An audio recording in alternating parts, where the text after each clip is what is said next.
Shalom warga kerajaan Allah, welcome back to online service Kingdom Celebration on Rock Ministry TV. Happy New Year and welcome to the year of preparation. Sudah siap mengikuti ibadah online di tahun yang baru? Jangan lupa berdoa dulu ya dan pastikan beberapa hal berikut ini.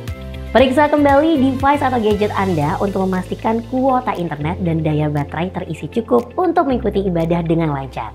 Sediakan waktu khusus untuk mengikuti ibadah online tanpa gangguan, jangan setengah-setengah apalagi sekedar saja. Siapkan catatan kemudian ikutilah ibadah dengan fokus dan serius seperti Anda beribadah di gereja. Ingatlah bahwa kita sedang beribadah bukan menonton ibadah. Warga kerajaan Allah, kami percaya pujian dan firman Tuhan yang disampaikan melalui tayangan ini tidak akan pernah kembali dengan sia-sia dan tentunya berdampak langsung merubah kehidupan kita untuk menjadi berkat dan memiliki kehidupan yang berbuah senantiasa. Selamat mengikuti ibadah online, Tuhan Yesus memberkati saudara.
Shalom, shalom, selamat sore Bapak Ibu yang terkasih dalam Tuhan.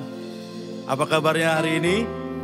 Luar biasa, puji nama Tuhan. Sebab ada anugerahnya dan kemurahan Tuhan atas hidup kita. Kita hadir di tempat ini bersekutu bersama dengan orang-orang kudusnya. Orang-orang pilihan yang diberkati Tuhan, katakan amin. Haleluya. Mari saya undang untuk kita bagi berdiri bersama-sama. Kita akan membaca ayat firman Tuhan yang terambil dari 1 Timotius 1 ayat yang ke-17. Kita baca bersama-sama. Hormat dan kemuliaan sampai selama-lamanya bagi Raja segala zaman, Allah yang kekal, yang tak nampak, yang esa. Amin. Beri tepuk tangan bagi Tuhan kita Yesus Kristus. Terpujilah Engkau Tuhan Allah kami yang hidup. Kami memberikan hati kami, hidup kami Tuhan kepadamu sebagai dupa yang harum di hadapan-Mu Bapa. Terima kasih Tuhan, terima kasih. Kami bersyukur untuk hari ini. Kami bersyukur untuk kemurahan anugerah-Mu Tuhan bagi kami. Untuk kami datang menghampiri tata kudus-Mu Tuhan. Terima kasih, terima kasih. Terpujilah nama-Mu di dalam nama Tuhan Yesus. Amin. Silakan duduk Bapak Ibu yang terkasih dalam Tuhan.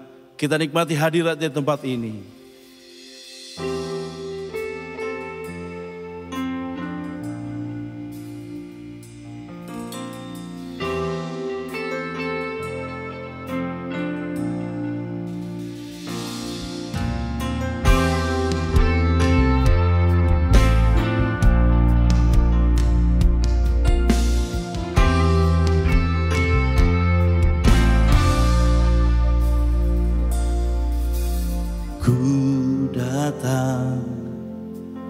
dengan syukurku membawa kerinduanku, Yesus, ingin ku menyenangkan-Mu.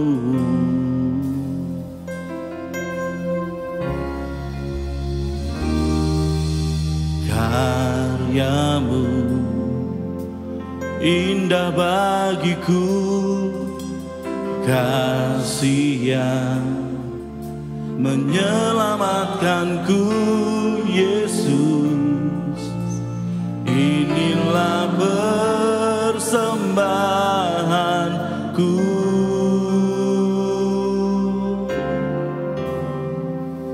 Ku membawa hatiku,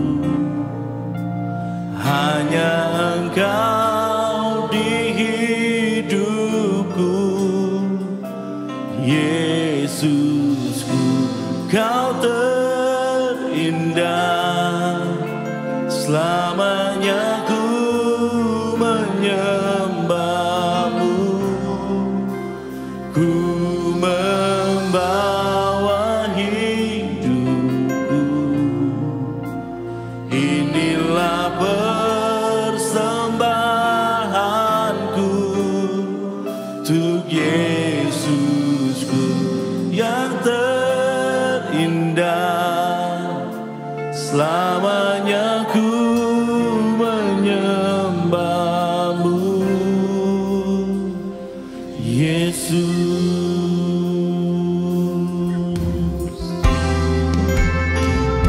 Engkaulah Allah kami, Allah yang hidup, Raja segala raja. Haleluya.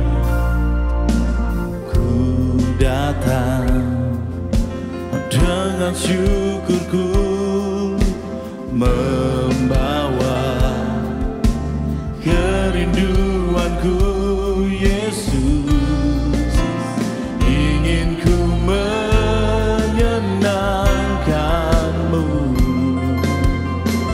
Amin. Karya-Mu indah bagiku, kasih yang menyelamatkanku, Yesus, inilah persembahanku.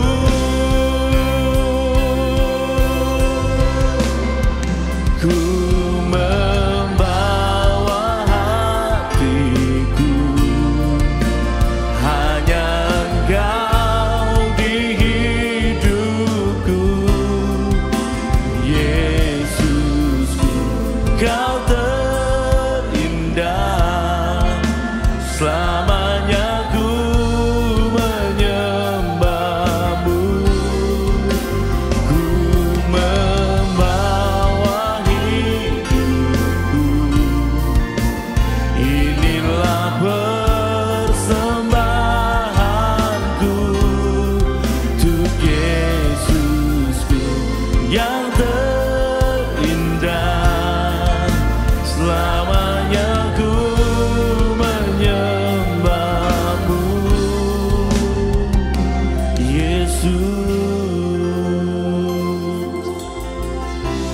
Bawa ku erat di hadirat-Mu,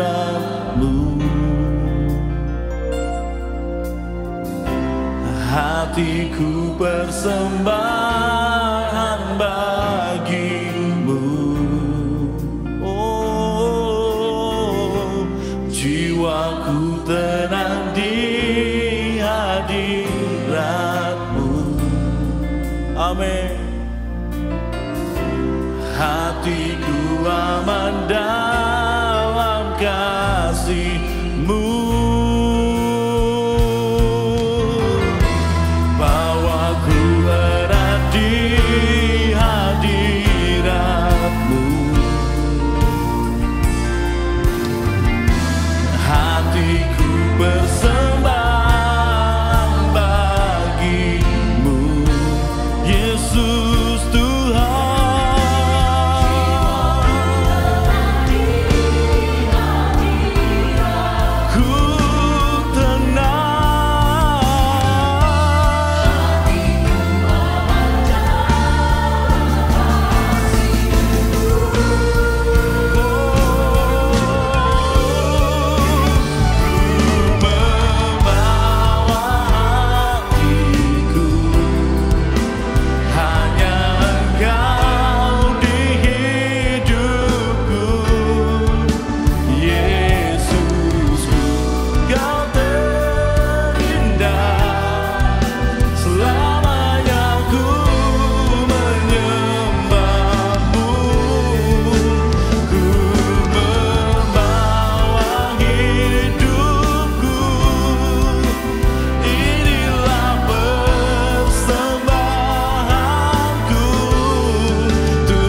Sorak-sorai yang meriah bagi Raja segala Raja, Yesus Kristus Tuhan. Sebab kuasanya atas hidup kita menjadikan kita lebih dari pemenang. Amin. Haleluya.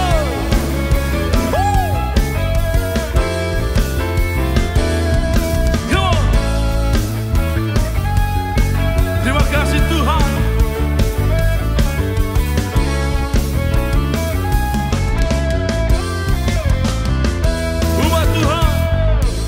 Dari pemenang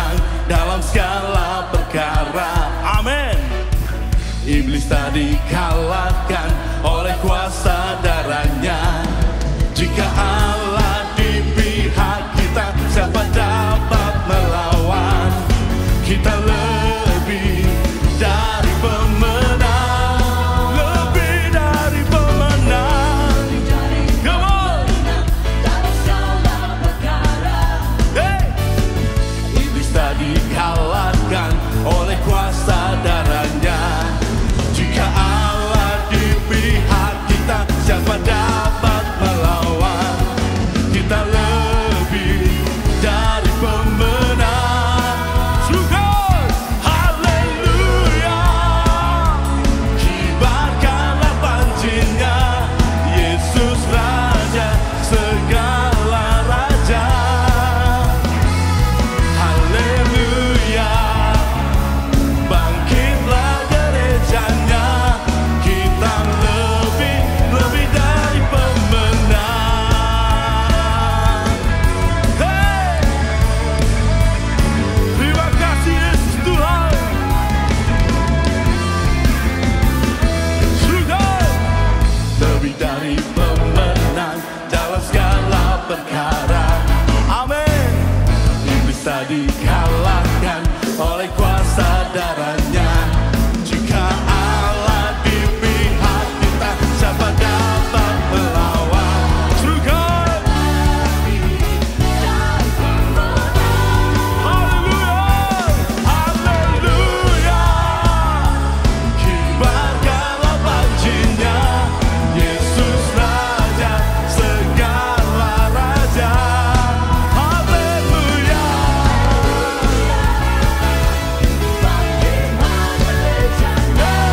Kita lebih dari pemenang. Haleluya. Kibarkanlah pancinya, Yesus Raja. Oh haleluya. Bangkitlah gerejanya, kita lebih dari pemenang. Umat lebih dari pemenang, bertepuk tangan kita kok. Hey!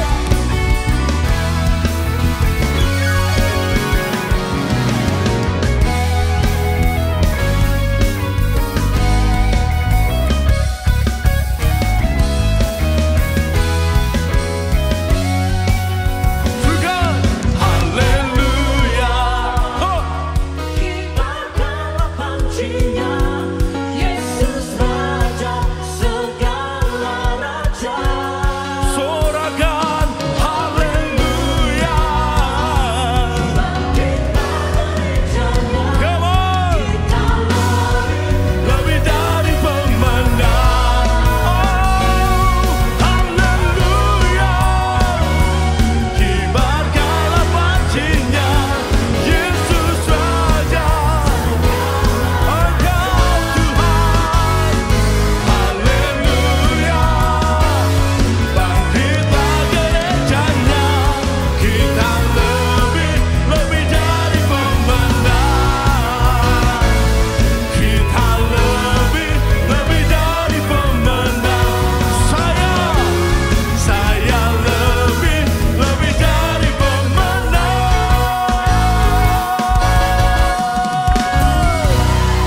Haleluya.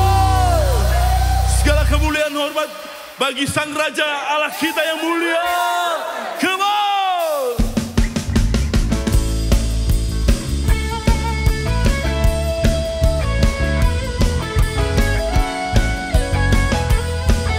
Engkau Raja kemuliaan yang layak terima hormat kemuliaan sampai selama-lamanya. Hey!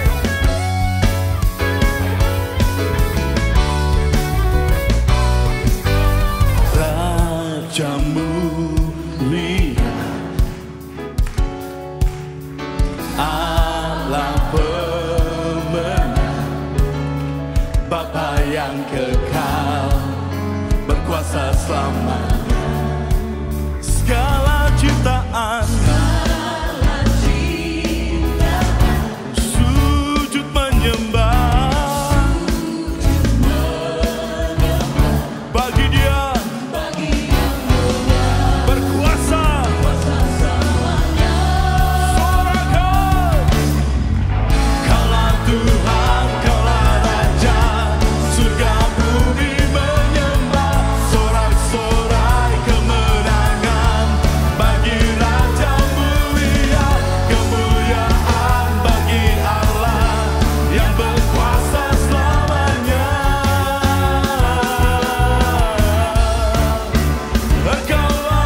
Hanya bagi Dia Yesus Tuhan yang mulia, yang kudus, berkuasa. Haleluya. Kaulah Tuhan, Kaulah Raja, surga bumi menyembah, sorak-sorai kemenangan bagi Raja. Kemuliaan bagi Allah yang berkuasa selamanya. Haleluya. Kaulah Tuhan, Kaulah Raja, surga bumi menyembah, sorak-sorai kemenangan bagimu. Kemuliaan bagi Allah yang berkuasa selamanya. Haleluya.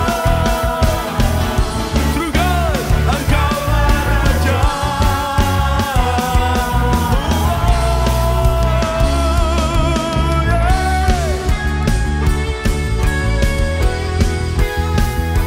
Engkau luar biasa Tuhan.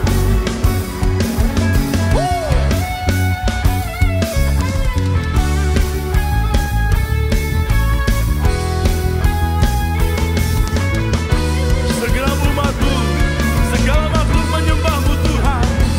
Surga bersama. Kaulah Tuhan, Kaulah Raja, surga bumi menyembah, sorak-sorai kemenangan bagi Raja mulia yang berkuasa selamanya. Haleluya. Kaulah Tuhan, Kaulah Raja, surga bumi menyembah, sorak-sorai kemenangan hanya bagi Dia. Kemuliaan bagi Allah yang berkuasa selamanya. Engkaulah Raja, Yesuslah Raja. Yesuslah Raja. Bagi Dia segala pujian, hormat, kemuliaan sampai selama-lamanya. Haleluya.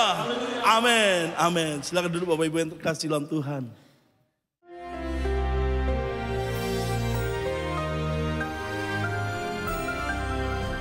Shalom seluruh keluarga kerajaan Allah. The kingdom of God is the kingdom of love. Dan baptisan kuasa yang janjikan Tuhan adalah the baptism of love. Karena itu tema kita adalah forgiving offenses. Yaitu mengampuni, yaitu ketersinggungan.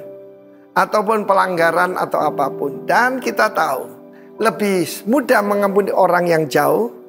Apalagi orang yang tidak kenal terlalu mudah. Tapi orang yang dekat tidak mudah.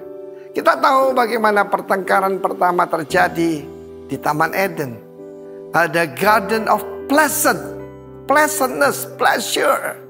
Dan mendadak saudara menjadi baku hantam. Dan saat itu the blaming game dimulai dari nenek moyang kita Adam. Apakah engkau makan buah yang kularang kau memakannya? Tuhan bertanya, dari mana kamu tahu kalau kamu telanjang? Perempuan itu yang kau berikan padaku. Dia salahkan dua orang. Istrinya yang belum dia kasih nama. Waktu itu namanya cuma Isya, perempuan. Belum diberi nama Hawa, yang artinya life giver. Dan dia salahkan Tuhan yang memberi. Dia excess baggage buat aku. Dialah yang memberikan lalu ku makan. Lalu yang kedua yang kasihan adalah ular. Dia yang menipu aku. Tapi ular satu-satunya yang gentleman yang tidak nyalakan siapapun. Dan apa yang terjadi adalah saudaraku, dari blaming game, Kejadian pasal 4. Karena itu saya tahu bahwa son of Adam tidak ada yang baik. Kain dan Habel. Dan kita tahu bagaimana Kain itu marah kepada adiknya karena persembahannya diterima. Persembahannya tidak. Karena persembahannya tanpa darah. Without blood, there's no remission of sin. Tanpa darah tidak ada pengampunan atau pengurangan dosa. Tidak ada. Tetapi dia begitu angkuh dan dia tidak mau tanya. Dia memberikan hasil dari bumi. Padahal bumi sudah terkutuk. Bukan Adam dan keturunan dikutuk, tapi bumi. Sehingga tidak lagi mengeluarkan produksi yang baik. Kita tahu bahwa kita bisa memberkati bumi yang di sini dan bumi yang ini. Dan juga bumi keluarga kita. Dan saat itu Tuhan menegur dia, "Hei Kain, kenapa wajahmu muram? Tidak akan wajahmu akan berseri-seri kalau engkau berbuat baik. Tapi kalau engkau tidak berbuat baik, dosa yaitu ada di ambang pintu. But you must have kuasa. Kamu harus rule, menguasai. Sebab kamu adalah diciptakan gambar rupa Allah. Tapi daripada dendam jadi pembunuh. Dia membunuh adiknya. Bagaimana dengan Habel? Habel juga tidak lebih baik, saudara. Karena di dalam Ibrani pasal 12 ayat 24 tercatat di sini. Dan kepada Yesus, pengantara perjanjian baru, dan kepada darah pemercikan yang berbicara lebih kuat, bahkan lebih baik, better daripada Habel. Saudaraku, darah itu bisa berbicara. Saya sebagai orang yang melayani Tuhan seringkali ada haunted house. Salah satunya ada di rumah di Surabaya. Itu dulu tempatnya Kempetai, saudara. Dan itu terjadi kekejaman di sana. Darah di Habel menuntut balas. Tapi Yesus mengatakan, "Bapa, ampuni mereka, karena mereka tidak tahu yang mereka berbuat." Dia bahkan membela. Dia berdoa buat pemberontak-pemberontak. Yesaya 53 ayat 22. Saudara yang kasih Tuhan, kita meniru Tuhan dan guru kita Yesus Kristus. Dia tidak berkata pada waktu cuma disalib, itu yang tercatat. Tetapi sejak dianiaya dan mulai dia dibully sejak dia kecil, dikatakan anak haram, dihina, dia selalu mengucapkan itu Bapa. Dia tahu dia berasal dari Bapa dan akan kembali pada Bapa. Kalau kita sebagai warga negara kerajaan, orang akan melihat kita sebagai warga negara dari the kingdom of love. Ketika ada love, grace and mercy dalam kehidupan kita. Sampai di kayu salib, dia masih berteriak. Dan saat itu saudaraku, yang memimpin penyaliban mendengar itu semua. Dia berdoa buat mereka yang menghina, meludahi dia. Dan kemudian dia meletakkan topi ataupun helmet daripada JSP komandan. Dan dia berkata, sesungguhnya dia ini anak Allah. Kiranya ketika orang melihat kita mengampuni orang menghina kita, orang tahu we are truly the sons of God. God bless you. Amin. Shalom warga kerajaan. Di dalam 1 Raja-Raja pasal ke-17, kita membaca sebuah kisah mengenai Nabi Elia dan seorang janda di Sarfat. Di mana pada saat itu Nabi Elia sangat lapar dan dia membutuhkan makanan. Dan dia meminta kepada seorang janda. Janda tersebut dalam kondisi yang sangat kekurangan, di mana dia hanya memiliki sedikit minyak dan sedikit tepung. Akan tetapi dia membuat sebuah roti dan memberikan roti pertamanya kepada Nabi Elia. Dan sisanya baru dinikmati dia bersama keluarganya. Dalam hal ini ada dua hal yang kita pelajari. Yang pertama adalah kita melihat bahwa janda tersebut tidak egois. Dan dia sangat murah hati. Di mana dia memberikan roti pertamanya itu kepada Nabi Elia. Dan sisanya baru dia nikmatin. Dan ini kita melihat kemurahan hatinya sungguh luar biasa. Hal kedua yang akan kita pelajari dalam hal ini adalah janda tersebut sangat percaya akan janji-janji Tuhan. Buli-buli dan tempayannya tidak pernah kosong. Hari demi hari, bulan demi bulan selalu terisi. Dan dia percaya Tuhan tidak pernah meninggalkannya. Warga kerajaan, apabila dari kita saat ini ada yang sama seperti janda ini, kita merasa masih banyak hal yang kita butuhkan, kita masih kekurangan, tapi kita perlu ingat, kita tidak boleh lupa untuk berbagi dengan orang, karena di luar sana masih banyak orang-orang yang membutuhkan. Ya, kita bisa memberikan yang terbaik dari apa yang kita punya. Dan kita ingat, Tuhan tidak pernah meninggalkan kita. Tuhan akan selalu memelihara hidup kita sama seperti janda ini. Mari kita berdoa. Tuhan Yesus, kami ucap syukur Tuhan atas penyertaan-Mu, perlindungan-Mu dan berkat-Mu Tuhan atas kehidupan kami, atas pekerjaan dan keluarga kami Tuhan. Pada hari ini Tuhan, kami ingin menabur, kami ingin memberi yang terbaik dari apa yang kami miliki Tuhan. Sucikan dan kuduskan Tuhan apa yang kami berikan agar berguna bagi kerajaan-Mu Tuhan. Terima kasih Tuhan, hanya dalam Tuhan Yesus kami berdoa dan mengucap syukur. Haleluya. Amin. Tuhan Yesus memberkati. Terima kasih Tuhan. Terima kasih untuk karya-Mu yang luar biasa dalam hidup kami. Kami bersyukur untuk pemulihan yang Kau beri. Pengampunan-Mu Tuhan. Terima kasih.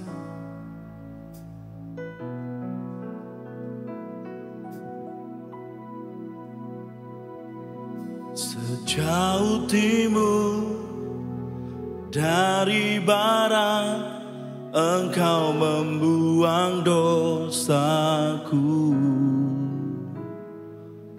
Tiada Kau ingat lagi pelanggaranku.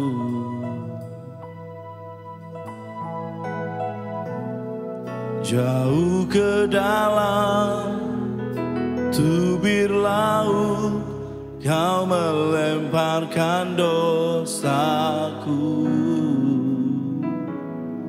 Tiada Kau perhitungkan kesalahanku. Betapa besar kasih pengampunan-Mu Tuhan. Tak Kau pandang hina hati yang hancur. Ku berterima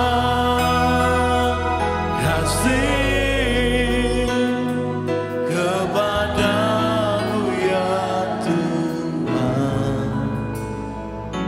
Pengampunan yang Kau beri, pulihkanku.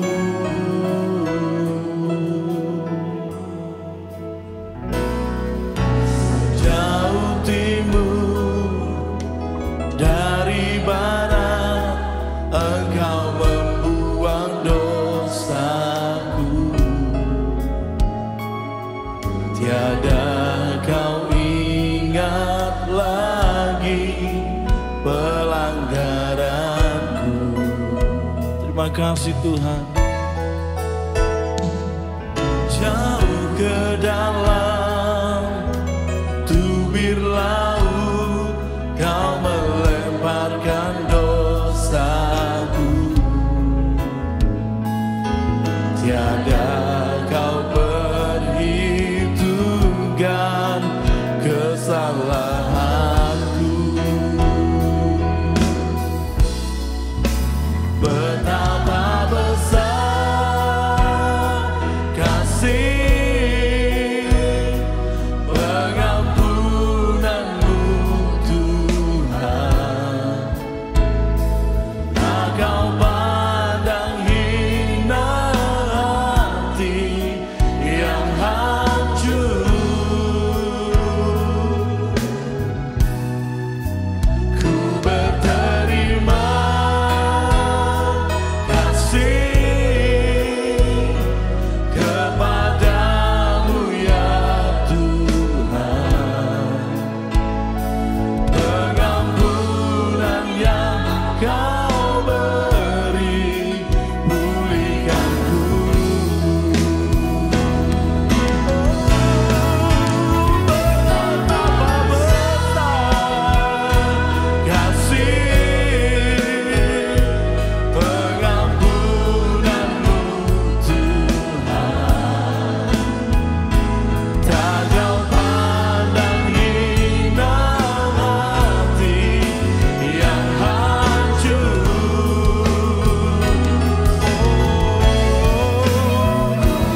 pengampunanmu, pengampunan yang kau beri, pengampunan yang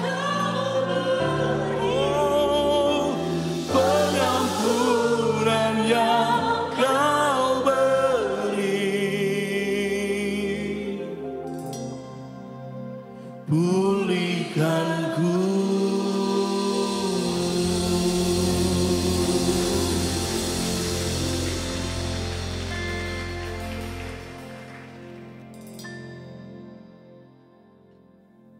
Terima kasih kalau kasih-Mu boleh kami rasakan di dalam gedung ini. Terutama di dalam setiap hati anak-anak-Mu yang merindukan lawatan-Mu. Hari ini hamba-Mu percaya, bukan saja mereka akan mengalami lawatan, tetapi juga Tuhan, mereka akan memulai satu perjalanan yang indah bersama dengan Engkau. Hari ini banyak daripada mereka Tuhan, yang akan menjadikan turning point, titik balik dari semua yang mereka boleh alami dalam sepanjang tahun 2023-2024. Tetapi biarlah mereka bisa membuka tahun 2025 dengan berjalan bersama Engkau. Terima kasih sekali lagi untuk anugerah-Mu. Mari Tuhan, Engkau berbicara lewat hamba-Mu. Menyiapkan jemaat-Mu Tuhan untuk melakukan perkara yang besar di akhir zaman. Dimulai dari rumah tangga mereka. Dimulai dari Yerusalem mereka. Terima kasih Bapa. Speak Holy Spirit. Di dalam nama Yesus Kristus kami laskan doa ini. Yang siap diberkati katakan sama-sama. Amin. Terima kasih. Silakan saudara duduk.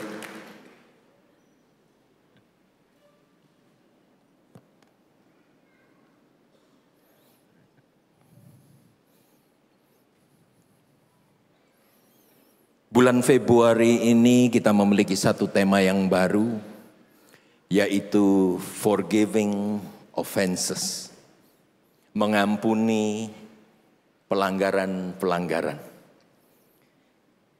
Saudara, saya percaya bahwa baik pengampunan maupun pelanggaran itu dimulai dari rumah. Ayat yang saya akan gunakan adalah Yakobus 1 ayat 19 yang berbunyi demikian, setiap daripada kita hendaklah cepat untuk mendengar dan lambat berbicara dan lambat untuk marah. Ayat ini bukan saja bisa diaplikasikan terhadap hubungan satu dengan yang lainnya, melainkan juga terutama perlakuan perkataan suami kepada istri dan perkataan istri kepada suami. Hari ini saya akan bicara mengenai pengampunan yang terjadi dalam rumah tangga kita. Apa yang dibutuhkan oleh pasangan hidup kita. Dalam kacamata keluarga, bagi kalian yang belum menikah, yang sudah memutuskan diri untuk tidak menikah, ataupun yang sudah bosan menikah, dan yang sudah kapok menikah, tolong dengarkan firman Tuhan ini, dan ini akan membantu saudara untuk hari esok. Firman Tuhan katakan di Yakobus, katakan setiap daripada kita, saudara dan saya yang ada dalam renungan ini termasuk di dalam kata-kata kita itu. Setiap daripada kita hendaklah kita cepat untuk mendengar, lambat untuk berbicara dan lambat untuk marah. Tidak semua yang cepat itu baik. Dan tidak semua yang lambat itu merugikan. Rasul Yakobus menasihatin kita supaya kita cepat mendengar, lambat berbicara, lambat untuk marah. Lambat berbicara dan lambat untuk marah ini merupakan salah satu buah daripada Roh Kudus, yaitu penguasaan diri. Kalau saudara merasa diri saudara sangat rohani, tetapi sedikit-sedikit saudara marah, meledak, dan lain sebagainya, saya cuma katakan, yuk kita lihat Alkitab kita kembali. Apakah buah-buah daripada Roh Kudus itu sudah benar-benar tumbuh dalam kehidupan saudara. Terutama kalau status saudara sebagai suami ataupun istri. Konflik saudara dimulai pada saat seseorang mendengar, bukan untuk mengerti, tetapi mereka mendengar untuk bereaksi atas perkataan yang didengar itu. Istilah dalam konseling adalah sebelum konseli ini selesai mengutarakan permasalahannya, si konselor sudah memotongnya dan memberikan jawaban. Ada satu firman Tuhan dikatakan di Amsal 18 ayat 13 mengatakan, jikalau seseorang memberi jawab sebelum mendengar, itulah kebodohan dan kecelaannya. Biasanya saudaraku kasih, ayat firman Tuhan ini banyak terjadi, 80% terjadi pada pria. Predikat daripada seorang pria adalah the fixer. Misalnya kalau di rumah lampu mati, kursi agak rusak, ada alat yang harus ganti baterai, segala macam, sang istri akan memanggil suaminya untuk memperbaikinya. The fixer, fixing thing itu ada di dalam DNA kita. Ada di dalam darah kita sebagai pria. Dan ini merupakan salah satu kelemahan juga, kalau boleh saya katakan dalam rumah tangga. Kalau sesuatu itu tidak rusak, tidak mungkin akan diganti. Misalnya bangku saudara ataupun kulkas saudara, ataupun apa saja yang di rumah istri saudara menginginkan untuk yang baru.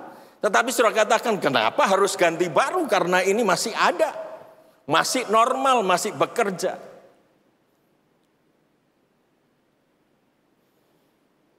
Ayat 18, Amsal 18 ayat 13 ini adalah jebakan untuk para pria. Banyak kali kita belum selesai mendengarkan keluhan ataupun cerita daripada istri kita, ataupun pertanyaan, ataupun suatu pergumulan dari istri kita, kita sudah potong. Kita berikan satu jawaban yang mungkin bernada firman Tuhan. Tetapi apa yang kita berikan kepada istri kita itu sangat jauh dengan apa yang terjadi pada istri kita. Asumsi saudara, membuat kita ini seperti orang bodoh. Seringkali karena pria sering berasumsi, mengambil satu keputusan ataupun merangkum semua permasalahan itu dengan jawaban yang dia pikir benar itu. Itulah yang memacu banyak percekcokan maupun pertengkaran di dalam rumah tangga.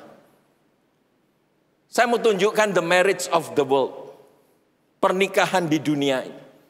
Misalnya saya ambil saja dari benua Australia karena saya tinggal di sana. Ini saya ambil dari statistik tahun 2021, belum lama lah. Dikatakan bahwa pernikahan itu terjadi pada tahun 2021 itu adalah 89.164 pernikahan. Naik 13% dari tahun yang lalunya. Tetapi kalau kita lihat di sisi yang lain, perceraian itu terjadi 56.244. Itu pun bilangannya adalah naik 2% daripada bilangan ataupun perceraian yang terjadi di tahun sebelumnya. Antara 89.000 dengan 56.000. Itu kalau boleh kita matematika secara simpel saja. Berarti setengah lebih daripada setengah pernikahan itu berakhir dengan perceraian. Walaupun saudara katakan ini kan lain, rumah tangganya lain-lain, iyalah. Tetapi kalau kita bicara statistik itu kita ngambil ya satu bilangan begitu saja. Setiap rumah tangga yang mengalami perceraian akan mengalami juga suatu komatus, suatu keadaan di mana baik suami maupun istri sedang mengalami penderitaan. Walaupun mereka sering memolesnya dengan kata-kata yang indah. Oh, I'm free now. Aku lebih bahagia sekarang. Tetapi di dalam lubuk masing-masing yang namanya perceraian itu adalah torn apart, robek. Ironinya adalah begini, perceraian hanya bisa terjadi kalau ada pernikahan. Kalau saudara single, tidak mungkin saudara dikatakan saudara cerai dengan siapapun juga. Wong single. Tetapi kalau saudara menikah, di sanalah ada drama perceraian.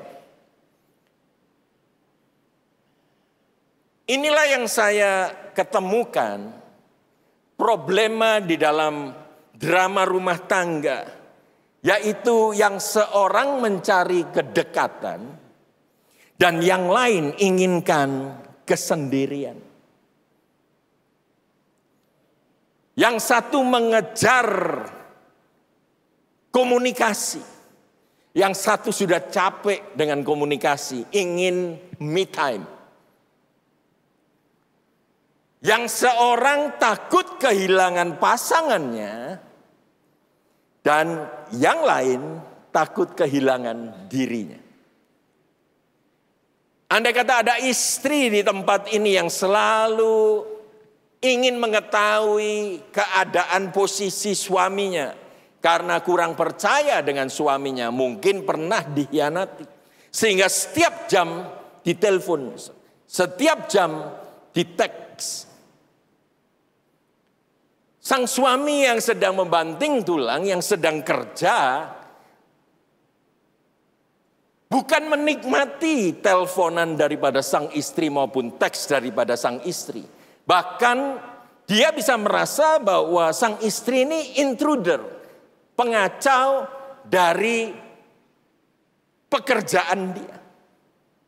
Sehingga dia katakan, aku tidak nyaman dengan keadaan ini. Dan dia tidak inginkan bahwa dia hilang citra dirinya.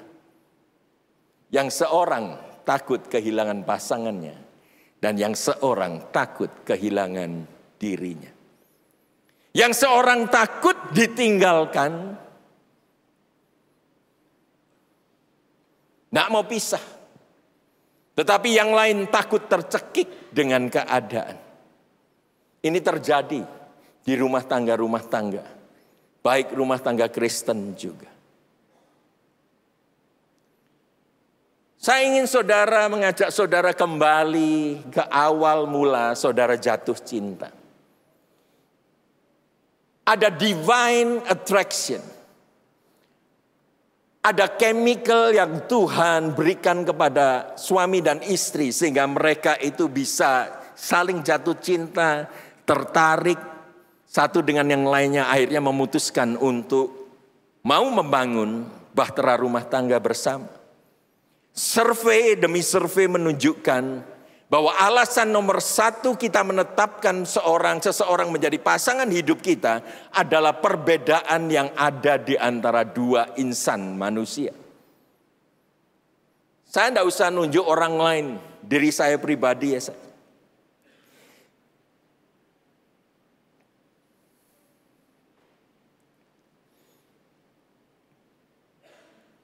Pada tahun 1989 saya mengambil keputusan untuk mempersunting seorang wanita yang boleh saya katakan sifatnya, keadaannya sangat berbeda sekali dengan saya.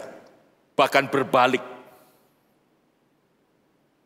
Kalau saya diam, kalau saya introvert, kalau saya minder, kalau saya tidak percaya diri, Istri saya adalah seorang yang percaya diri, seorang yang suka ngomong, saudara, seorang yang boleh saya katakan ekstrovert, seseorang yang kalau hadir bisa mendatangkan suasana sukacita. Saya percaya ada divine appointment saja sehingga istri saya mengatakan ya atas lamaran saya. Tetapi setelah kita menikah, saudara, ada beberapa kesulitan pada tahun-tahun pertama kita menikah. Sehingga perbedaan itu bisa menjadi bumerang. Saya mau katakan terus terang kepada saudara. Perbedaan belum tentu bisa berubah. Karena itu sifat aslinya dari seseorang. Pinter-pinternya kita untuk menjaga rumah tangga kita. Sehingga kitalah yang harus berubah. Saya pernah bersaksi bukan perkara odol saja, ya, pasta gigi. Itu bisa membuat saya iritasi dengan istri saya. Ketika pacaran tidak pernah tahu, saudara, bagaimana kebiasaan istri saya memencet odol. Ketika saya menikah dengan dia, saya baru tahu kalau dia pencet itu pencet tengah langsung. Dengan saya harus memencet daripada ujungnya. Kalau bisa kita ngirit itu sampai habis titik penghabisan daripada odol itu sendiri.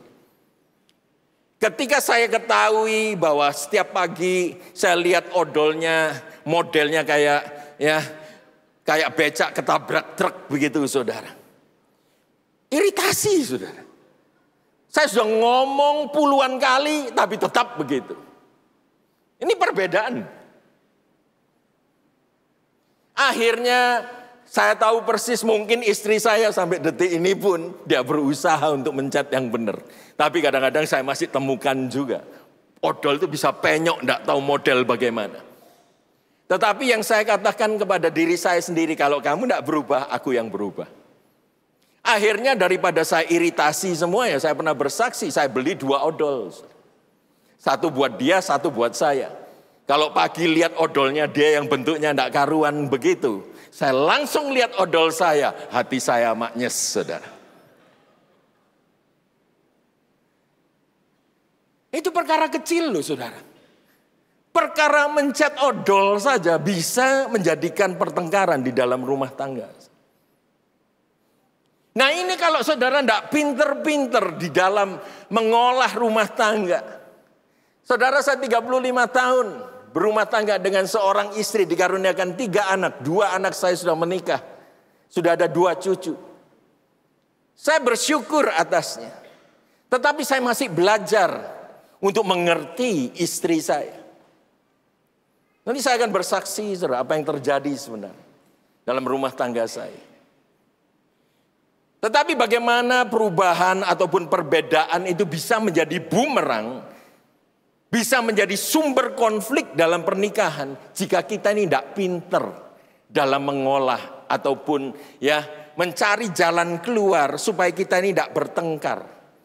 Saudara, pertengkaran menurut firman Tuhan adalah ini, saudara. Dengarkan baik-baik, buka telinga saudara.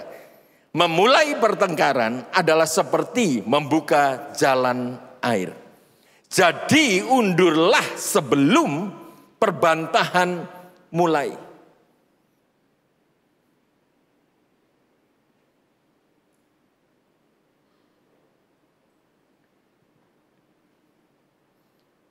Pertengkaran itu diilustrasikan seperti membuka air pada dam yang sudah penuh. Saudara mungkin belum pernah mengalami demikian. Mungkin banjir-banjir yang berapa hari ini hujan-hujan terus. Tetapi saudara pernah tahu enggak, kalau air dam itu yang begitu penuhnya sehingga membahayakan untuk menjebol dam itu, saudara sebagai petugas untuk mengeluarkan ataupun menurunkan volume daripada air itu sangat mengerikan sekali. Kota saya, kota Brisbane, pernah mengalami ketika berapa tahun kita dalam kekeringan. Mandi pun harus di waktu, di waktunya diberikan waktu 4 menit. Itu ngalami berapa tahun. Kemudian tiba-tiba Brisbane mengalami satu perubahan cuaca di mana hujannya itu saudara luar biasa sekali. Pernah hujan straight 6 hari. Sehingga dam yang kosong itu menjadi dam yang sangat penuh sekali. Operatornya sangat bersyukur, biasanya kita ini kekurangan air, tiba-tiba damnya penuh.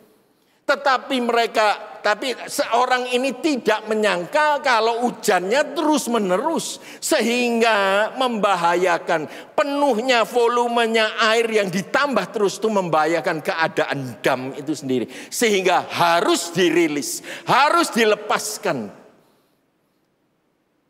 Jumlah yang sangat besar sekali. Sehingga operator itu harus mengeluarkan air itu. Air dikeluarkan dari dam. Apa yang terjadi dengan kota saya? Banjir total. Dan itu menghancurkan sektor bisnis di pusat kota Brisbane. Coba lihat sini. Kalau air itu cuma sekedar volume begini, ini sangat menolong. Tetapi kalau dalam jumlah yang besar, saudara tidak akan pernah tahu bahayanya air itu sendiri. Nah, memulai pertengkaran itu seperti membuka air di mana saudara tidak mengetahui efek ataupun akibat daripada air ini sendiri. Makanya firman Tuhan katakan, undurlah sebelum perbantahan mulai. Jangan bertengkar.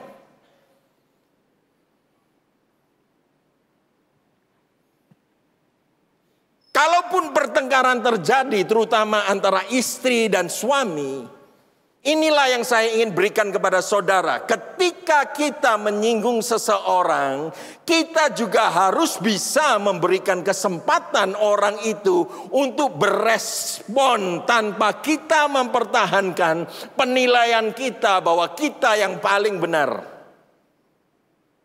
Artinya saudara memberikan waktu, saudara memberikan ruang gerak untuk orang lain berespon, menjawab daripada asumsi saudara.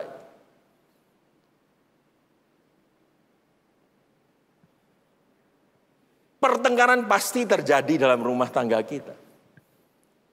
Tetapi ada satu konselor yang memberikan satu pengertian baru apa arti pertengkaran. Pertengkaran juga bisa dibuat oleh Tuhan, dipakai Tuhan untuk menjadi alat yang mendewasakan masing-masing, baik suami maupun istri. Tetapi pakar konselor yang bernama James Dobson ini menuliskan begini, saudara. Perhatikan, sebetulnya bukan pertengkaran yang menjadi permasalahan bagi setiap pasangan. Tetapi apa yang terjadi setelah pertengkaran itu. Tidak bisa dihindari, hampir setiap suami dan istri akan mengalami konflik dari satu hal ke perihal yang lainnya. Tetapi itu bukan memberikan satu gambaran bahwa hubungan itu tidak sehat. Justru itu memberikan satu gambaran bahwa kita antara suami dan istri harus lagi belajar untuk mengenal pasangan masing-masing. Apalagi kalau pertengkaran itu dalam perkara yang sepele yang terjadi berulang kali. Time out sejenak. Camkan sejenak, mengapa kita bertengkar terus dalam perkara sepele?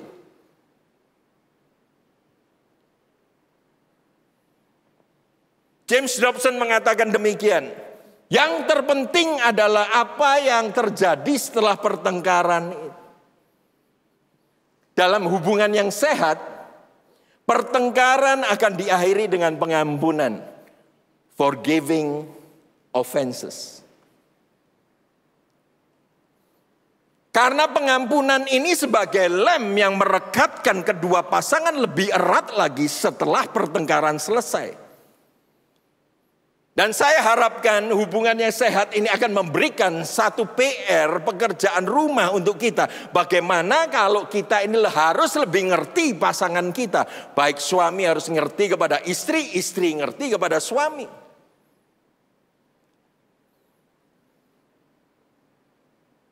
ditambahkan dengan rasa hormat kepada pasangan kita, maka saya yakin percaya pertengkaran bukanlah sesuatu yang jelek. Tetapi jangan karena saya ngomong bukanlah sesuatu yang jelek, saudara bertengkar terus. Bukan itu maksudnya. Tetapi kalau terjadi itu merupakan ya seperti tersengat strum begitu, saudara. Mengingatkan saudara, aku harus lebih ngerti istriku, aku lebih harus ngerti suamiku. Bahkan terkadang pasangan akan menjadi lebih mesra lagi setelah pertengkaran.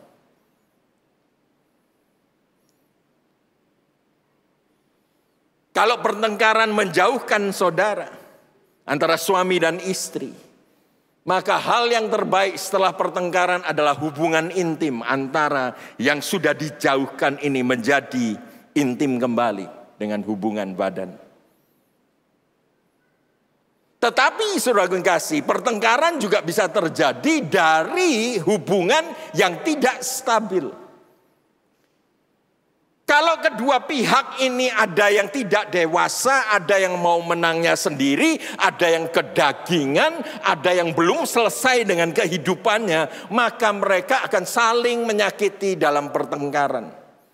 Karena mereka merasa lebih baik dari pasangannya, lebih benar dari pasangannya.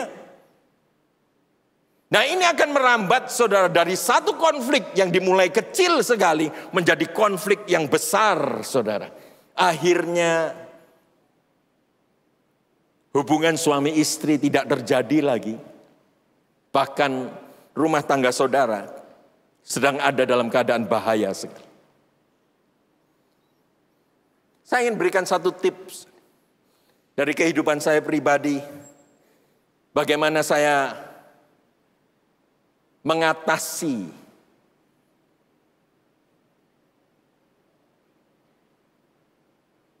offense. Bagaimana saya mengatasi pelanggaran. Saya tidak cerita tentang istri saya, tetapi banyak daripada orang-orang luar itu yang menyakiti hati saya juga. Saya merasa menjadi victim. Saya merasa menjadi korban.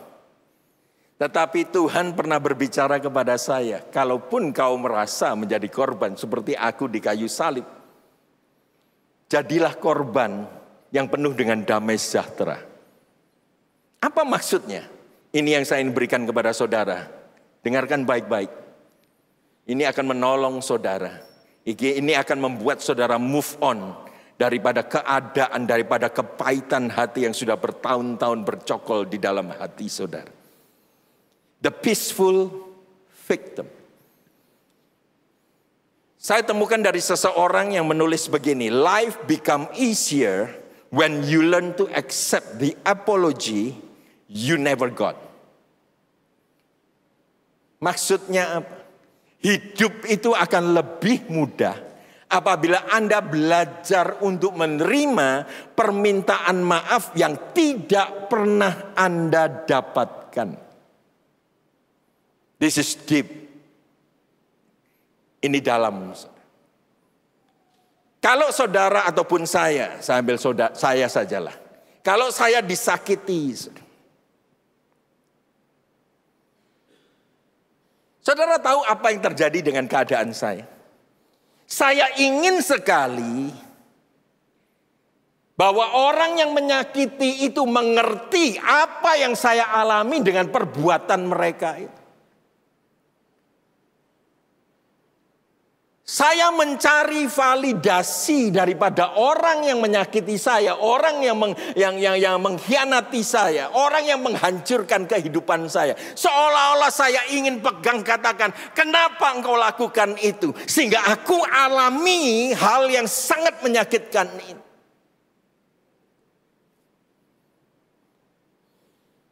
Kita seolah-olah menantikan suatu hari dia akan datang ke hadapan kita. Mungkin bertekuk lutut di hadapan kita. Dia katakan, I'm sorry, I'm sorry, I'm so sorry. Sehingga kita merasa, aduh lega. Ya, ada hasilnya aku menantikan aku hidup dalam kepahitan hati ini. Dengar saudara. Saya belajar banyak dari kehidupan. Saya katakan begini, kalau orang mengkhianati saya, orang menghancurkan kehidupan saya, jangan berharap orang yang sama akan membangun kehidupan saya. Kalaupun orang itu balik lagi kedua kalinya di dalam kehidupan saya.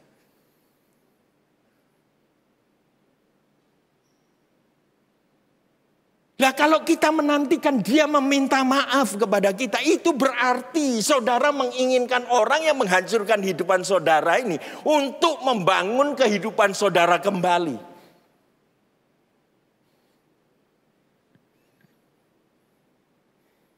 Saya belajar dalam hidup ini, kalau ada orang sudah menyakiti saya, menghancurkan kehidupan saya, berkata-kata apa saja mengenai negatif mengenai saya. Saya lakukan apa yang dilakukan, diberitakan Pak Arifin hari ini. See no evil, hear no evil, and speak no evil. Saya tidak peduli. Saya katakan saya tidak akan mencari validasi permintaan maaf daripadamu. Aku tahu aku alami ini. Karena untuk kebaikan diriku sendiri, yaitu bagaimana aku harus menghadapi situasi yang demikian tanpa harus hancur lebur. Itu menandakan kedewasaan, tingkat kedewasaan di mana saudara mau move on tanpa menantikan validasi dari siapapun juga. Karena Allah yang saudara sembah, Allah yang menciptakan saudara, Allah yang menyelamatkan saudara beserta dengan saudara. Dia ciptakan kita lebih daripada pemenang. Kalau saudara sedang mengalami hal demikian, berarti tersenyumlah. Saudara sedang dites kedewasaan saudara. Never expect other people give you their forgiveness.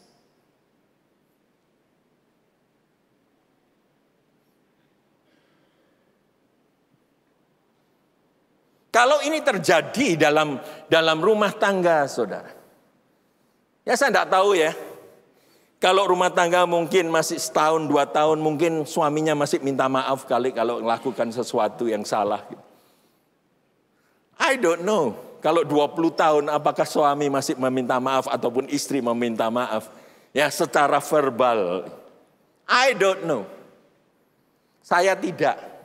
Tetapi kalau saya minta maaf, saya rangkul dia. Saya cium dia.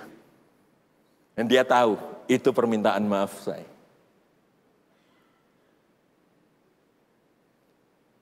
Dibutuhkan saudara kerendahan hati di dalam rumah tangga. Karena kebanyakan begini, kalau kita ada di dalam tekanan, entah apa saja, kita bisa bereaksi kasar terhadap pasangan hidup kita. Dan itu melukai roh mereka. Setelah pertengkaran terjadi, saudara ingin rekonsiliasi, saudara ingin restorasi dari keadaan apapun juga. Ketika kita berusaha untuk membuka hati pasangan kita lagi, untuk merekah lagi, maka bahasa tubuh, pancaran muka, ya istilahnya raut muka saudara, nada saudara, tatapan mata itu sangat penting sekali bagi pasangan yang sudah Anda sakiti. Karena mereka ingin mengetahui apakah pertobatan Anda, permintaan maaf Anda itu benar-benar genuine, benar-benar asli keluar dari hati saudara. Kalau pria memaafkan itu benar-benar memaafkan hari itu juga. Kalau perempuan itu nyecil, saudara. Permintaan maaf suami hari Senin mungkin benar-benar diampuni hari Jumat. Untung-untung kalau tidak Senin minggu depannya, saudara.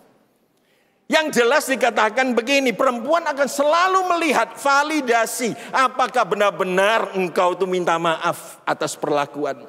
Nah ini dibutuhkan kerendahan hati saudara, untuk menjagai keadaan rumah tangga kita. Dan wanita selalu ingin melihat bukti konkret dari pertobatan seorang pria. Dituntut untuk berubah. Siapa yang tahu bahwa tahun ini adalah tahun yang baru? Kalau saudara katakan, ini aku, tetap aku tidak mau berubah. Saudara, saya kira saudara akan dilibas dengan keadaan saudara. Saudara akan semakin terpuruk. Kalau tahun berubah, seharusnya keadaan kita pun harus lebih baik lagi. The challenge of change. Tantangan daripada perubahan. Nomor satu adalah lebih menguasai diri, karena itu salah satu buah daripada Roh Kudus, self-control. Terhadap amarah, terhadap satu situasi di mana saudara seharusnya meledak begitu. Dan saudara harus berkata-kata sedikit. Misalnya ada pertengkaran antara suami istri. Sungguh sangat memuncak sekali. Saudara tahu secara spiritual, secara roh saja, kalau suami istri sedang bertengkar, mereka itu sedang ada di katup uap, saudara. Mereka itu sedang istilahnya suasana saat itu sangat panas sekali, sehingga menjadikan uap di mana-mana, uap kemarahan, uap kebencian, uap sebel mungkin. Satu-satunya jalan untuk mengeluarkan, meredakan uap-uap ini adalah membuka jendela. Bagaimana cara seorang suami ataupun seorang istri untuk membuka jendela itu? Yaitu dengan menguasai diri, menguasai lidah, dan berkata-kata sedikit. Dengan demikian saudara akan menerima pasangan lebih dalam lagi, extend grace. Bukan sadari kita bukan malaikat, kita juga tidak menikah dengan malaikat.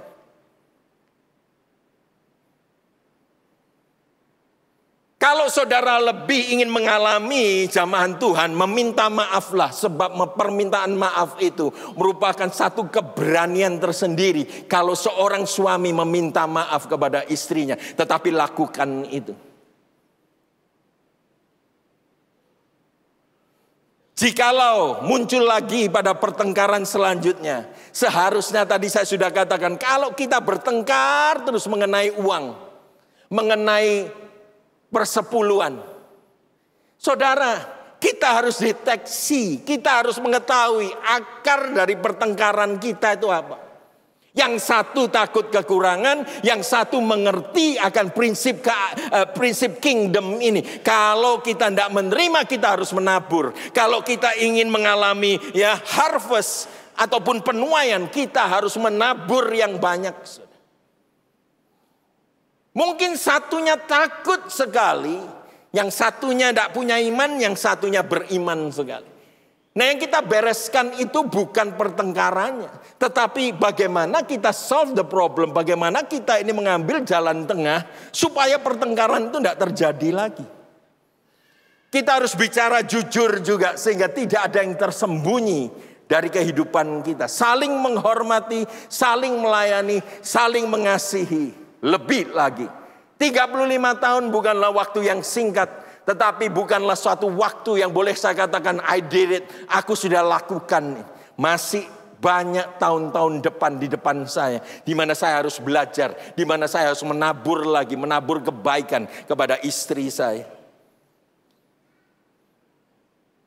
Perkara berdoa bukan cuma saudara berdoa buat pasangan saudara. Kalau saudara ingin rekonsiliasi, tetapi usahakanlah berdoa bersama-sama dengan dia. Sehingga restorasi dan pertumbuhan kasih itu saudara bisa alami secara berdua. Kita harus berubah. Kita harus menjadi lebih seperti Kristus. Tahun persiapan, di mana saudara disuruh untuk mempersiapkan jalan bagi Tuhan. Apa sih goal of change? Goalnya perubahan itu apa? Bahasa Inggrisnya mengatakan demikian, change challenge us in many ways.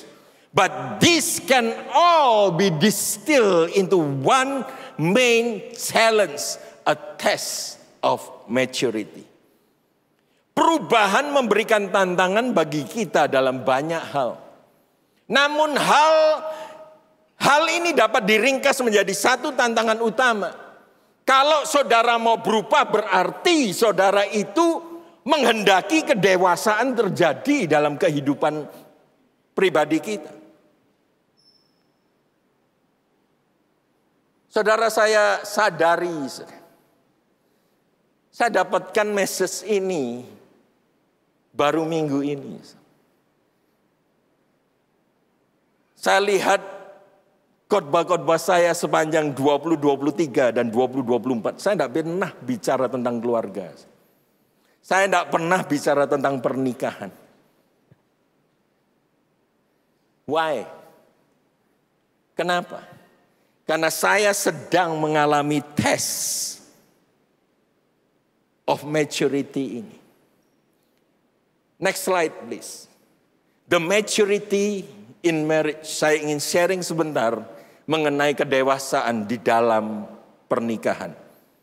Dengarkan baik-baik sejenak. Bagi kalian yang belum menikah, ini yang saudara akan alami. Bagi kita yang sudah menikah 20 tahun ke atas, kita tahu persis apa yang saya utarakan.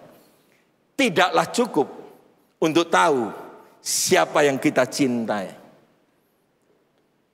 Kita harus tahu juga alasan why. Mengapa kita mencintai mereka? Bahkan apa yang kita cintai. Wow. Kita tahu siapa yang kita cintai, pasangan kita. Alasannya apa? Kita kadang-kadang tidak tahu. Yang 20 tahun, 30 tahun menikah, kita kadang-kadang scratch, menggaruk kepala katakan, apa ya? Alasannya apa ya aku mencintai dia? Tapi yang terpenting saudara harus tahu apa yang saudara cintai. Saya temukan ini. Orang yang Anda nikahi tidaklah sama dengan orang yang tinggal dengan Anda hari ini. Oleh karena orang itu sudah berubah, Anda pun berubah. Jikalau dalam waktu yang berjalan Anda berubah percaya, tidak lagi percaya kepada pasanganmu, dan hubunganmu tidaklah bertumbuh positif lagi, hanya karena alasan tertentu, mungkin alasan anak, mungkin alasan status di masyarakat, mungkin alasan pelayanan, saudara mempertahankan pernikahan saudara. Tetapi itu sama saja bahwa pernikahan saudara di ujung tanduk. Anda sedang ada di dalam masalah yang sangat besar sekali. Saudara harus ngeh bahwa pasangan saudara itu berubah dan Anda berubah juga. Saya menikah dengan seorang wanita yang kalau boleh saya katakan lincah sekali dan sehat sekali. Jarang saya melihat dia mengeluh sakit ini, sakit itu, sakit sebaiknya paling-paling pusing tidur, besok sehat lagi. Saya menikah bertahun-tahun dengan wanita ini 35 tahun sudah. Pada tahun akhir tahun 2023 dan memasuki sepanjang tahun 2024, kesehatannya berubah. Dia mengalami satu penyakit yang misterius sekali. Karena tiba-tiba ya tensi darahnya itu sangat tinggi sekali, 180, 190. Bahkan yang di tengah itu 100 dan bawah sendiri 100. Sangat bahaya sekali dan sangat rawan sekali kena heart attack. Dan kalau itu terjadi saat itu, saya bisa lihat dengan mata kepala sendiri. Saya resah. Saya khawatir melihat keadaan dia. Saya bawa saudara ke UGD, emergency ward itu. Selama 7 kali. Dan setiap kali saya lihat, saya katakan saya berdoa untuk kepada Tuhan untuk kesembuhan istri saya. Hubungan pribadi saya dengan dia itu pun berubah.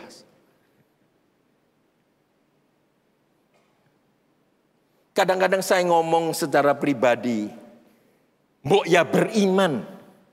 Bukankah Yesus sudah menanggung semua penyakit? Saudara, kadang-kadang kita ingin memaksakan iman kita kepada pasangan hidup kita supaya dia hidup selamanya sehat. Dengar baik-baik, change akan terjadi. Tapi saya mau katakan kepada saudara, di sanalah saya belajar dari scratch lagi. 35 tahun tidak ada gunanya sama sekali. Saya belajar dari bawah lagi untuk bisa mengerti, untuk bisa lebih bertumbuh dalam kasih kepada istri saya. Saya belajar untuk tidak protes apapun juga. Apapun yang dia minta, apapun. Kalau dia ngomong ayo ke emergency, ayo ke UGD. Saya langsung telepon ambulans untuk datang. Saya nemanin dia kadang-kadang berapa jam di rumah sakit itu. Subuh saudara. Sampai saya tidak tidur dan lain sebagainya. Saya berusaha untuk menaburkan kasih kembali. Terkadang saudara, karena kita sama-sama sibuk. Saudara, kita terlalu sibuk dengan anak-anak kita. Kita lupa bertumbuh dalam kasih kepada pasangan hidup kita ini. Saudara harus tahu bahwa anak-anak diberikan kepada kita untuk meninggalkan kita. Dengar itu. Berapa tahun sih anakmu bersama dengan kau? Kadang-kadang mereka ingin sekolah luar negeri. Begitu keluar daripada rumah saudara, itu sudah beda. Saudara. Dan itu memang rencana yang sehat sebenarnya daripada Tuhan. Kadang-kadang saya pikir begini, sebelum aku meminta anak ini diberikan kepadaku, mereka itu miliknya Tuhan sendiri. Tuhanlah yang bertanggung jawab atas anak-anak. Tetapi aku bertanggung jawab atas istriku yang mendampingi aku sampai ajal meninggalkan kita. Saudara, kadang-kadang kita terlalu sibuk, fokus kita, fokus anak-anak. Salah saudara. Sebagai bapak, sebagai daddy, sebagai mama, sebagai mami, kita memang bertanggung jawab atas anak-anak kita. Tetapi jangan pernah lupa bahwa seseorang didekatkan kepada kita. Dua menjadi satu, itulah sebenarnya fokus saudara. Yang saudara harus curahkan, yang saudara harus perhatikan 100%. Saya tahu persis, saya ceroboh. Saya tidak memperhatikan apa yang terjadi dengan istri saya. Sehingga suatu saat dia mengalami keadaan yang membuat saya terkejut, membuat saya sadar kembali. My goodness. Saya ngaku di hadapan saudara terlalu sibuk dengan yang lainnya. Saya lupa untuk bertumbuh bersama, membangun kasih bersama istri saya. Dua-dua sibuk. Tapi penyakit itu datang saudara untuk mendekatkan kita kembali. Membutuhkan kerendahan hati untuk bisa mengerti keadaan istri saudara. Kesehatannya berubah. Tidak selincah dulu. Tidak bisa jalan-jalan di mana dia bisa berdoa dan lain sebagainya. Tetapi saya katakan kepada diri saya sendiri. Inilah wanita yang diberikan kepada saya. Saya akan tetap setia mendampingi dia sampai ajal meninggalkan tubuh saya. Saya belajar, saudara. Saya belajar untuk merendahkan hati saya di dalam membangun rumah tangga lagi. Banyak di antara kalian yang sudah tidak ada lagi, ya senggolan gitu, tidak mendatangkan ya satu rasa dan lain sebagainya. Kadang-kadang disenggol malah ditapuk, saudara. Jangan senggol-senggol. Padahal kita kalau pacaran dulu, aduh mintanya disenggol terus. Tidaklah cukup untuk tahu siapa yang kita cintai. Kita harus tahu juga alasan mengapa kita cintai mereka. Saya mengasihi istri saya karena saya tahu alasannya. Dia bisa menikah dengan orang lain. Ada kesempatan untuk itu. Tetapi dia memilih saya. Itu merupakan satu kehormatan bagi saya untuk memelihara rumah tangga saya. Itu alasannya. Dan yang terpenting adalah ini. Apa yang kita cintai. Oleh karena pernikahan itu haruslah kita menghormati lebih daripada manusia yang ada di dalamnya. Yes, saudara mengasihi pasangan saudara. Tetapi dengar baik-baik, saudara tidak tahu apa yang akan terjadi 5 tahun lagi, 10 tahun lagi. Mungkin ada badai yang menerpa rumah tangga saudara. Tetapi satu hal yang membuat saudara tetap berdiri dalam pernikahan kudus, janji saudara di hadapan Tuhan, di hadapan para saksi, adalah saudara tahu bahwa pernikahan itu bukanlah untuk kita, melainkan pernikahan itu untuk Tuhan. Kitab Kejadian jelas sekali ketika Tuhan ciptakan Adam dan Hawa. Dia berkati, bahkan dia berikan satu amanah, satu mandat, saudara, beranak cuculah, ya, bertambahlah banyak, penuhilah bumi. Saudara, itu daripada Tuhan, pernikahan itu daripada Tuhan. Saudara harus hormati itu. Di Ibrani 13, saudara yang kasih, kalau saudara punya kesempatan, tolong slide saya. Ibrani 13 ayat 4 mengatakan begini, hendaklah kamu semua penuh hormat terhadap perkawinan. Wow, saudara. Penulis kitab Ibrani pun mengatakan, saudara harus menghormati pernikahan yang Tuhan sudah berikan kepada saudara. Di akhir zaman ini begitu mudahnya seseorang jatuh ke dalam kedagingan. Tetapi saya mau katakan kepada saudara, barang siapa orang yang bisa mempersiapkan diri untuk hidup kudus, hidup benar di hadapan Allah, dia akan memerintah bersama dengan Allah. Siapa yang percaya akan hal itu, beri tepuk tangan untuk Tuhan. Dalam perkara kehidupan saya menerima janji-janji untuk Tuhan. Saya mau berikan kepada saudara. Ini sebagai take away. Ini sebagai sesuatu yang saudara harus bawa pulang. Saudara nikmati, saudara praktekkan di rumah. Saudara, di Yohanes 16 ayat 33. Firman Tuhan mengatakan demikian. Semuanya itu kukatakan kepadamu, supaya kamu beroleh damai sejahtera dalam aku. Tadi ada bagian yang saya katakan the peaceful victim. Korban yang penuh dengan damai sejahtera. Supaya kamu beroleh damai sejahtera dalam aku. Dalam dunia kamu menderita penganiayaan. Tetapi kuatkanlah hatimu. Aku telah mengalahkan dunia. Haleluya. Penganiayaan di sana saya selidiki adalah tripsis, saudara, dalam bahasa Gerikanya. Itu berupa oppression, opresi, pressure, tekanan, affliction, penderitaan, torn apart, dirobek, saudara, tribulation, penganiayaan. Ini keadaan yang mungkin saja terjadi dalam rumah tangga kita. Tetapi dengarkanlah. Kalau kita mengalami penganiayaan itu, Yesus berjanji kepada saudara dan saya, aku telah mengalahkan dunia. 1 Yohanes 5 ayat yang keempat, penulis yang sama dari Injil Yohanes dan suratan Yohanes ini mengatakan demikian, sebab semua yang lahir dari Allah mengalahkan dunia. Dan inilah kemenangan yang mengalahkan dunia, yaitu apa, saudara? Iman kita. Iman kita yang mengalahkan dunia.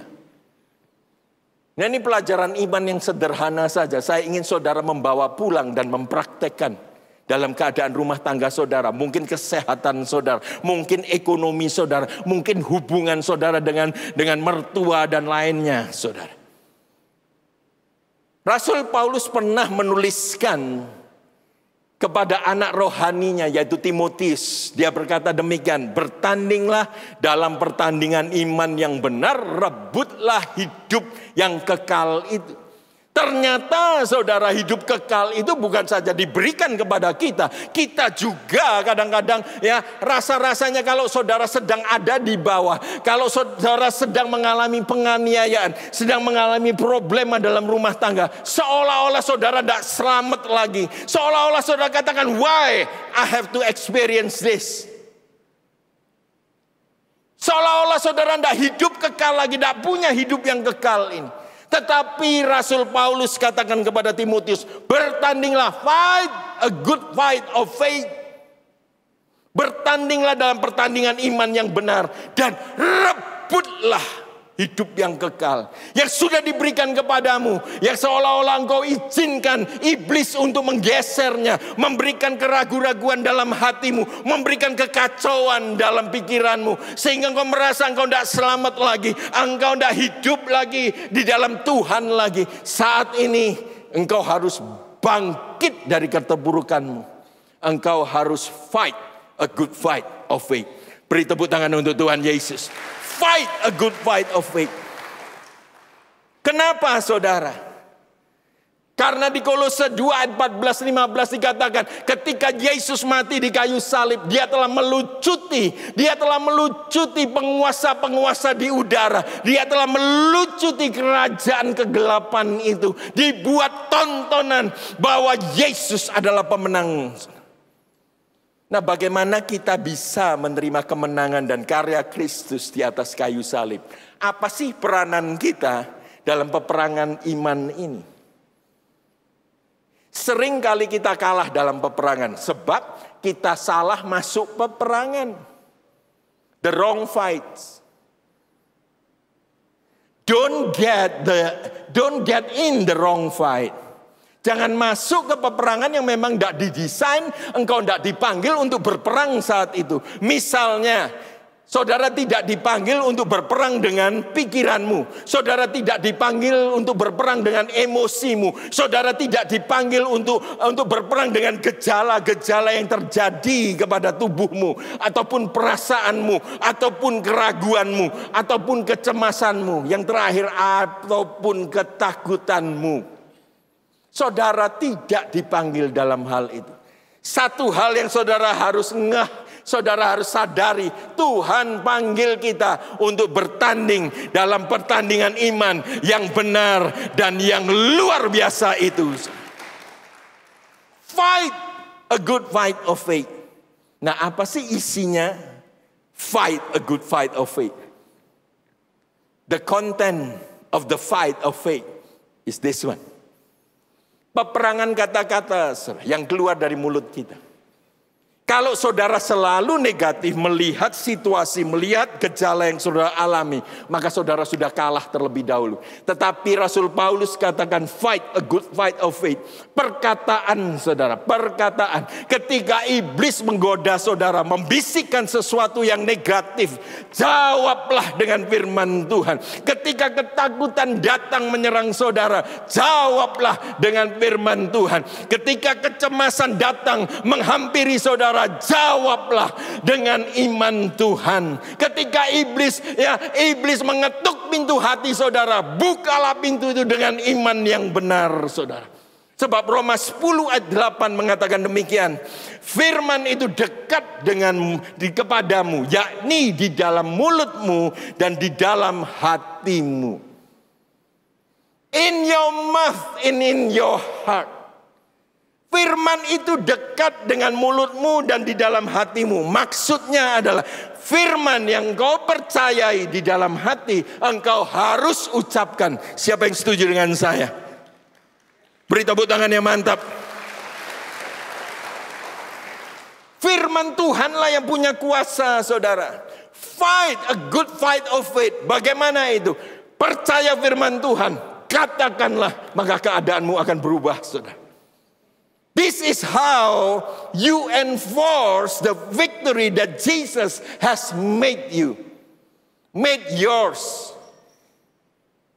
Kalau kita percaya firman Tuhan, kita katakan, maka akan terjadi sesuai dengan firman Tuhan itu sendiri. Saya punya satu kesaksian. Jangan pikiri makan malam dulu ya. Stay with me 6 minutes. 6 menit. Ini satu video yang saya mau katakan luar biasa sekali. Bukan kebetulan orang ini direkam, saudara.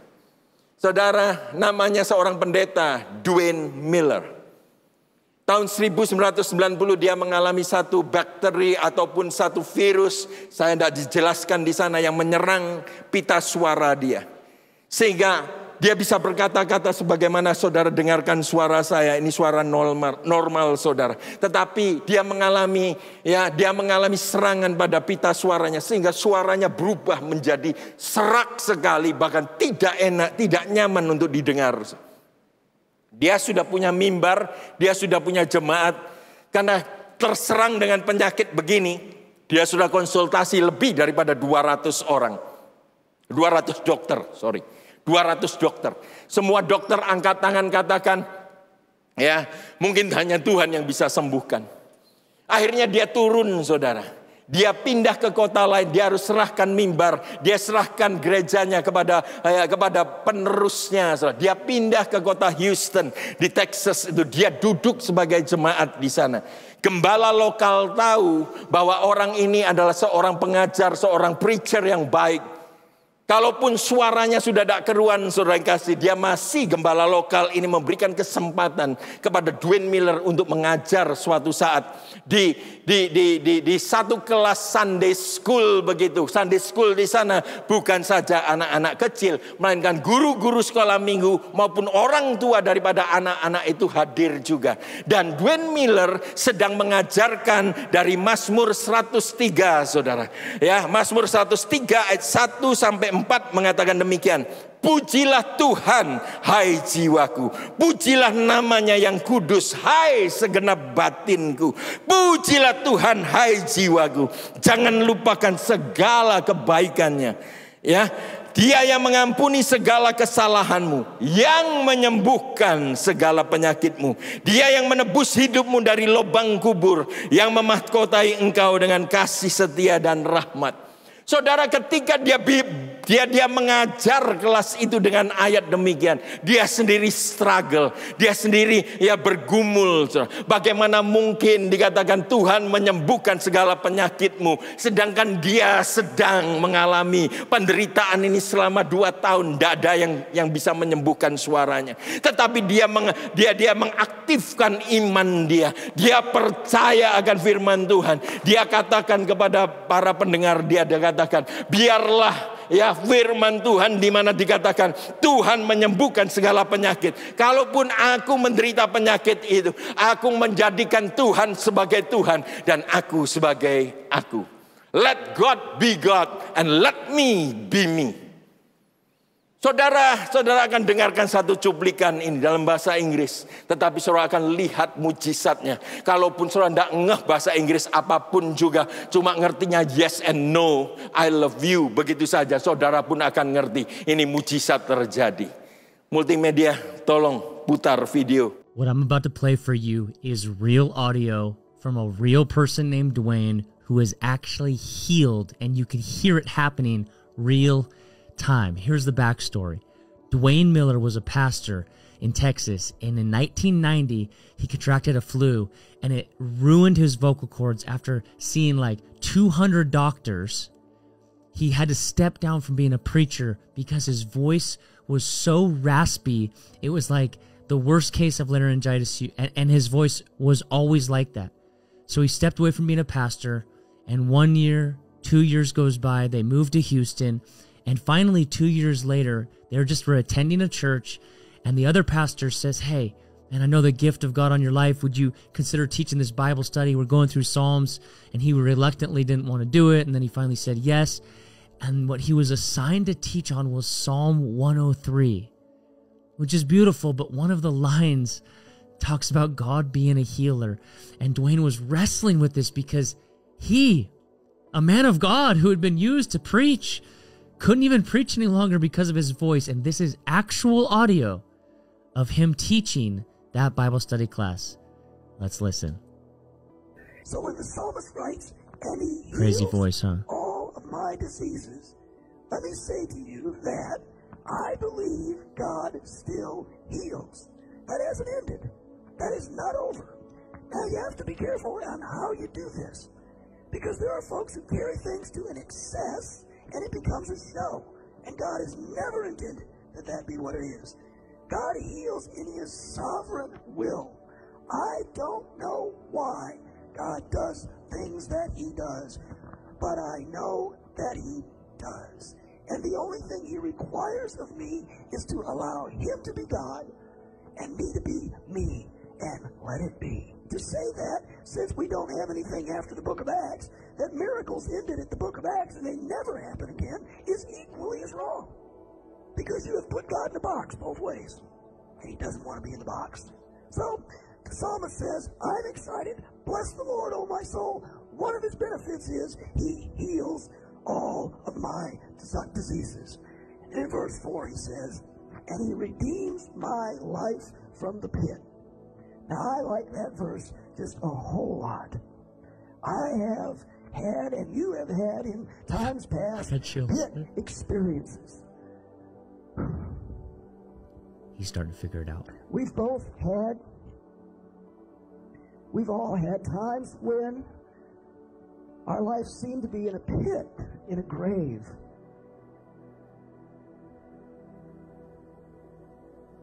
And we didn't have an answer for He had been like this for 2 years. the pit we find ourselves in. He's shaking. And I don't understand this right now. I'm but overwhelmed at the moment.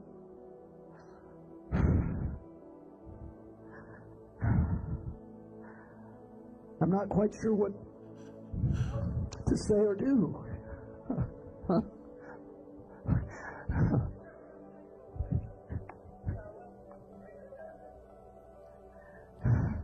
You guys, you could hear it. It's verifiable. There are many, many, many articles on him. You can look him up. It's all there. He was like that. His voice was like that for 2 years.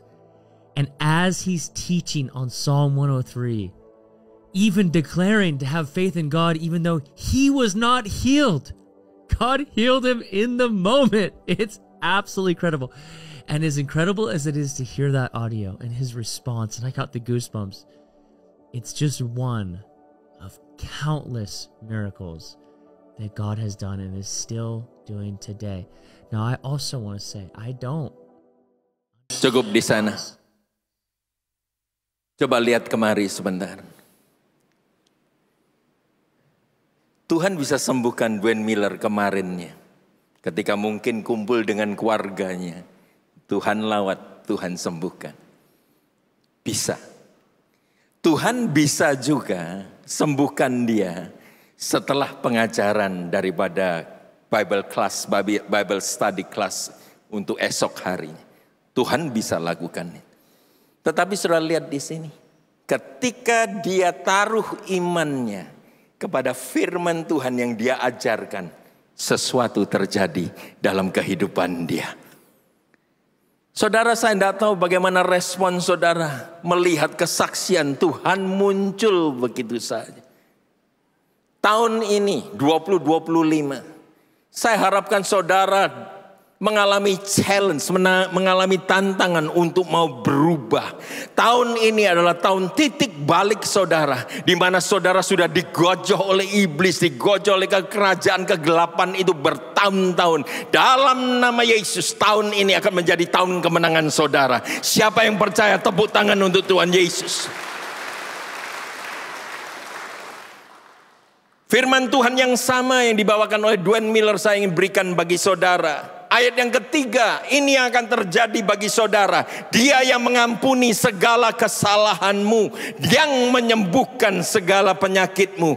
Dia yang menebus hidupmu dari lubang kubur, yang memahkotai engkau dengan kasih setia dan rahmat. Tahun ini adalah tahun bukan saja the preparation year, tetapi tahun juga double saudara. Double blessing, double grace untuk kita semuanya. Amin saudara. Tetapi fight the good fight of faith. Saudara tidak bisa menjadi pasif. Tidak bisa cuma sekedar ya ke gereja saja. Tetapi siapkan hati saudara untuk mengasihi Tuhan. Maka tahun ini Tuhan akan memahkotai saudara dengan kasih karunia dan berkat-Nya yang berlimpah bagi kita semua yang percaya. Saudara dengarkan kesaksian ini. Yesus hidup, saudara. Yesus hidup. Yesus hidup. Beri tepuk tangan untuk Yesus kita. Dia bisa melakukan juga pada sore hari ini kepada kehidupan saudara. Entah rumah tangga saudara bagaimana, entah hubungan saudara bagaimana, entah hubungan ekonomi saudara, kesehatan saudara bagaimana, saya tidak tahu. Tetapi saya datang untuk memberitakan kabar baik ini, bahwa Tuhan akan mengeluarkan saudara dari sumur kering, sumur penderitaan, sumur stres itu. Dan Dia akan menggantikan dengan tahun kelimpahan bagi kita semua. Siapa yang percaya akan hal itu, bangkit berdiri saudara, bangkit berdiri, saudara akan mengalami tahun ini cepat ataupun lambat di waktunya Tuhan. Pejamkan mata bagi saudara yang sudah bangkit berdiri. Pejamkan mata sejenak, angkat kedua tangan saudara. Saya akan berdoa bagi saudara, kiranya kemurahan Tuhan tahun 2025 menjadi tahun double-double bagi saudara. Double blessing, double grace bagi kita semuanya. Berdoa dalam roh saudara. Stir up your faith. Gerakkan iman saudara. Janji-janji yang seolah-olah sudah mati itu akan dibangkitkan kembali. Janji-janji Tuhan akan menjadi kenyataan bagi hidup saudara. Angkat lebih tinggi lagi tangan saudara. Seolah-olah saudara membutuhkan uluran tangan Tuhan. Tuhan memegang tanganmu. Tuhan menguatkan engkau. Tuhan menuntun engkau. Tuhan berjalan bersama-sama dengan engkau. Haleluya, haleluya, haleluya. Kerabashata karalabasika ralabasandayata karalabashika lakataralabasando. Haleluya, haleluya, haleluya.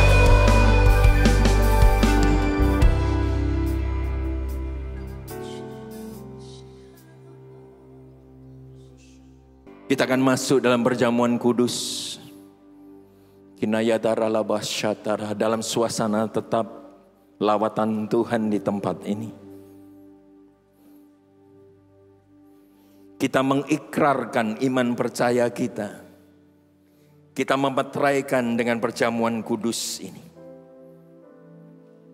Tidak mudah untuk seseorang mau mati bagi kita orang berdosa.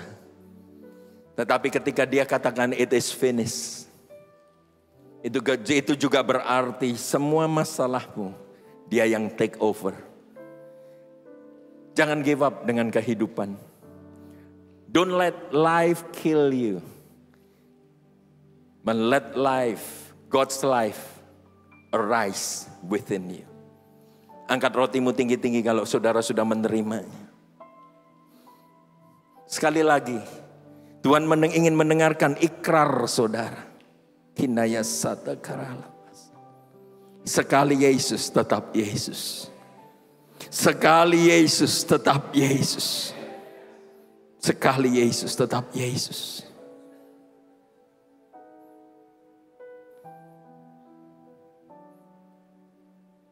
Thank you Lord.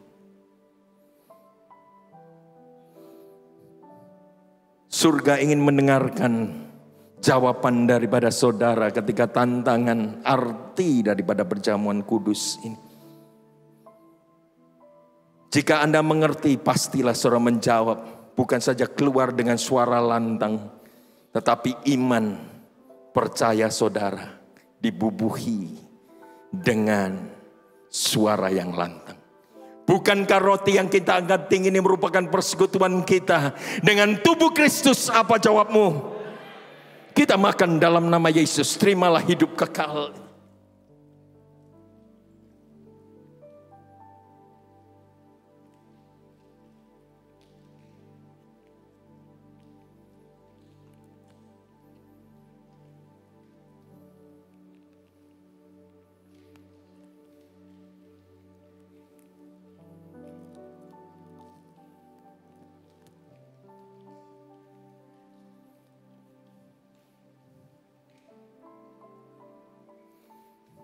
Semua daripada kita layak untuk menerima cawan murka Allah. karena dosa-dosa kita, karena pelanggaran kita. Tetapi oleh karena perbuatan seseorang, yaitu Kristus Yesus sendiri yang naik ke atas kayu salib.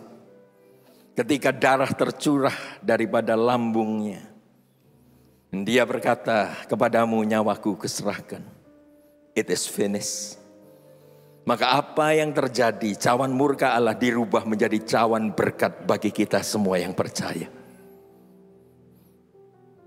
Bukankah cawan yang kita angkat tinggi ini merupakan cawan yang sudah diberkati dan merupakan persekutuan kita dengan darah Kristus? Apa jawabmu? Kita minum dalam nama Yesus. Terimalah kuasa Roh Kudus itu. Letakkan cawan, angkat kedua tangan saudara, mengucap syukur sejenak. Hai jiwaku, pujilah Tuhan. Hai jiwaku, pujilah Tuhan. Thank you Lord Jesus. Oh, thank you Jesus.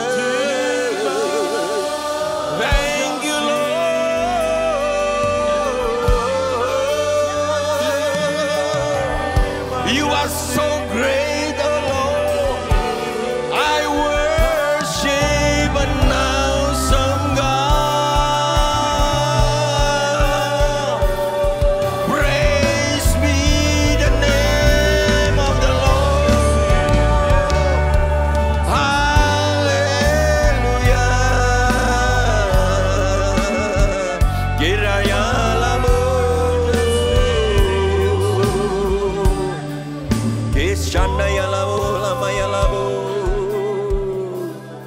pada akhirnya Tuhan Yesus hamba minta kiranya Roh Kudus akan menggerakkan setiap hati anak-anak-Mu Tuhan. Terutama mereka yang maju ke depan Tuhan. Untuk stir up their faith, oh God. Untuk benar-benar menggerakkan iman percaya mereka. Dan hubungan mereka dengan firman-Mu adalah ya dan amin. Mereka percaya firman-Mu. Mereka mengatakan firman-Mu dengan kebenaran. Maka firman-Mu akan bekerja dalam kehidupan mereka.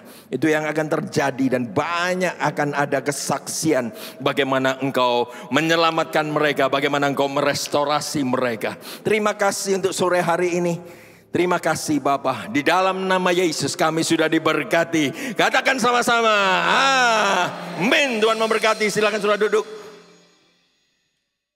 Siapa yang diberkati pada malam hari ini? Saya percaya Tuhan sendiri akan berjalan bersama dengan engkau. Amin. Angkat kedua tanganmu. Terimalah. Tahun ini 2025 adalah tahun double-double. Katakan sebelahmu terlebih dahulu. Ya, tahun double-double. Jabat tangan yang mantap. Double grace, double blessing. Double blessing, double grace. The year of double-double. Sekarang tiba saatnya kita akan berpisah satu dengan yang lainnya. Tetapi roh Tuhan tidak akan pernah memisahkan diri dari kehidupan Anda. Kiranya Allah yang menjadi sumber damai sejahtera. Sumber daripada kasih karunia. Yang telah memanggil kita semua untuk masuk dalam kemuliaan kekal di dalam Tuhan Yesus Kristus. Dia akan memilih saudara, dia akan mempersiapkan saudara, dia akan mengokohkan saudara, dia akan meneguhkan saudara, dia akan menguatkan saudara. Dia akan memberikan dari satu kemenangan kepada kemenangan yang lain. Dan dia berjanji akan membawa saudara dari satu kemuliaan kepada kemuliaan yang lebih hebat lagi. Mulai hari ini sampai Maranatha Tuhan Yesus datang untuk kedua kalinya. Pulanglah di dalam berkat Tuhan. Pulanglah membawa Tuhan. Jadilah berkat bagi tetanggamu. Jadilah berkat bagi semua orang. Di dalam nama Yesus. Yang diberkati katakan sama-sama. Amin. Tuhan memberkati saudara. Selamat hari Minggu.